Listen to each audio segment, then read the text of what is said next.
Okay, and lastly, we've got to deal with these black notes. So you might have heard of sharps and flats. Let's look at them now, because this is where they come in. So we've got note names now for all of our white notes, and we know it's just the first 7 letters of the alphabet. Now, it might get a bit much if we were to use the first 12 letters of the alphabet with all these black notes. What we've actually got is a system where we introduce sharps and flats, which probably sounds like a bizarre way to do it now. In fact, why wouldn't you just use the first 12 letters of the alphabet? But it certainly makes sense down the track. So let's stick with it for the moment, and as opposed to inventing our own system. And I'll introduce you to these sharps and flats. Okay, so let's look at sharps first. Now, what a sharp is if you grab any one of these white notes and play the note just to the right of it, we call this step a semitone. In fact, if you draw a line, if you just black out, forget this part of the white keys of the piano doesn't exist and the piano starts here. So all you can see is an order of black, white, black, white, white, black, white. What you can see there is the perfect order of semitones.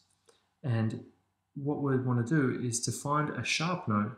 We want to grab the note and just play one semitone to the right of it. So for example, this is a C. This note here is a C sharp. This is a D. This is a D sharp.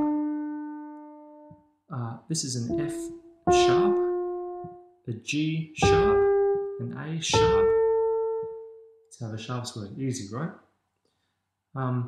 You can sharpen an E as well, and that could be called an E sharp. But it's a very rare example. It does happen, but you won't need to worry about that too much for the moment. But let's look at flats. So sharps move one to the right, flats move one to the left. So this is a D, this is a D flat, an E flat, a G flat, an A flat, and a B flat. Okay, so you're probably noticing that these notes all of a sudden have 2 names. So what do you call them? I wouldn't worry about it too much for the moment. That's correct.